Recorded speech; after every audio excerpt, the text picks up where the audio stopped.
7:51 de la mañana, estamos de retorno en Altavoz en Radio Vital. Ya estamos conectados con Juan Carlos Tafur, director de Sudaca. ¿Cómo estás, Juan Carlos? Bienvenido a Altavoz en Vital. ¿Cómo estás? ¿Qué tal, Juan Carlos? ¿Cómo estás? Juan Carlos, precisamente queremos conversar con él sobre esta situación de las AFPs. Es importante saber su opinión al respecto. ¿Cómo estás, Juan Carlos? Bienvenido a Altavoz. ¿Cómo te va? ¿Cómo están? ¿Qué tal? Muy buenos días. Buen día, muchísimas gracias. Juan Carlos, ¿cómo estás viendo tú como periodista, también como economista, esta situación, la reglamentación de esta norma que reformula en todo caso el sistema previsional en el país? Yo creo que es la consagración de una estafa colectiva, que es lo que consiste el sistema obligatorio de aportes a las AFPs. Mientras no se resuelva la obligatoriedad, cualquier reforma que se haga al respecto cae por su propio peso, es irrelevante, porque lo que está ocurriendo en la práctica es una succión de rentabilidades de la clase media y la clase que aporta a las AFPs a favor de 4 grandes grupos financieros.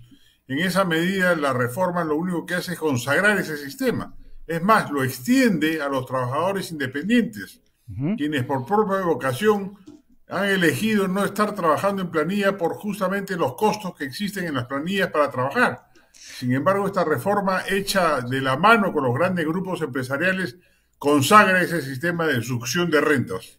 Estás hablando de una estafa y es una palabra mayor, es un concepto mayor, obviamente no estás de acuerdo con esta norma. ¿Crees tú que el Congreso de la República, el fujimorismo y las bancadas que han llevado adelante esta norma se han puesto de espaldas a la población que quiere su dinero, su 95,5% cuando se jubile? De hecho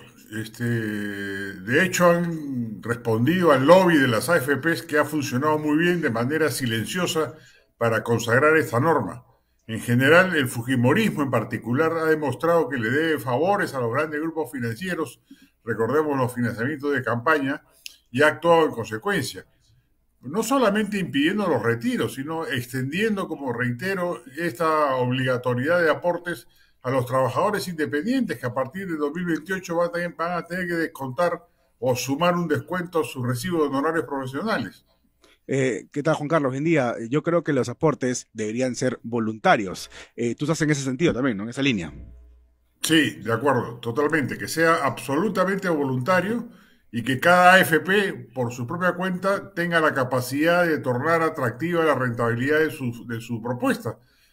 Si cada quien decide afiliarse, y es verdad que las AFPs generan rentabilidades interesantes para los aportantes, pues que compitan y que la gente decida si aporta a la AFP, si aporta a la ONP o no aporta en ningún lado. Claro. Porque para mucha gente del sector medio es mucho más rentable en términos de su propia vejez invertir en la salud y en la educación de sus hijos. Está demostrado que un hijo mejor educado genera rentabilidades futuras inmensamente mayores a las de una persona con una educación inferior.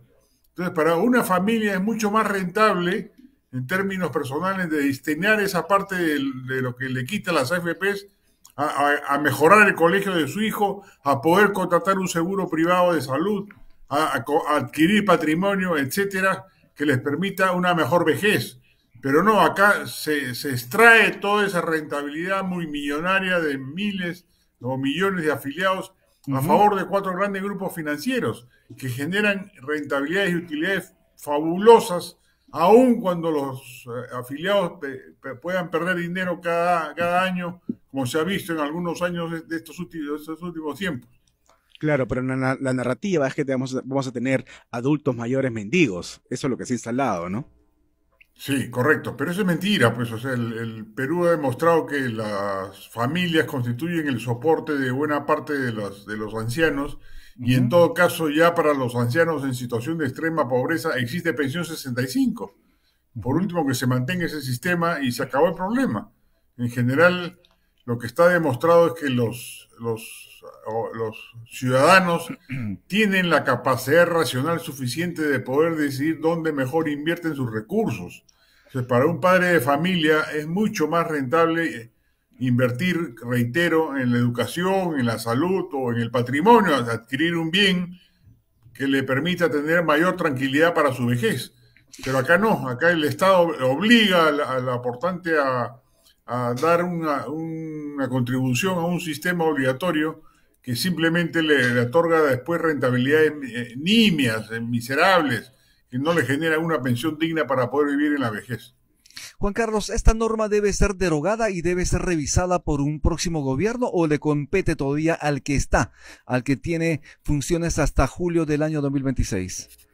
Yo creo que este Congreso debe derogarla.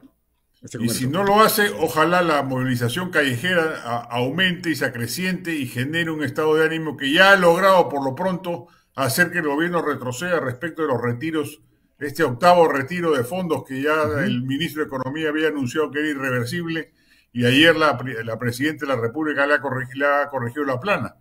Y eso ha sido por la protesta. Y ojalá esto active por fin la protesta callejera respecto de decisiones de este gobierno absolutamente deleznables, ¿no? Perfecto. Juan Carlos Tafur, muchísimas gracias. Tu despedida de las audiencias en radio y en televisión. Muchísimas gracias a ustedes, un placer, estoy a sus órdenes. Esperemos tenerte aquí en cabina en cualquier momento. Gracias, Juan Carlos, muy amable. Estuvimos con Juan Carlos Tafur, director de Sudaca. Haremos una pausa y regresamos de inmediato con Ana María Treyes Ponce. Ella es gerente general de la Asociación Peruana de Porcicultores. Ya regresamos.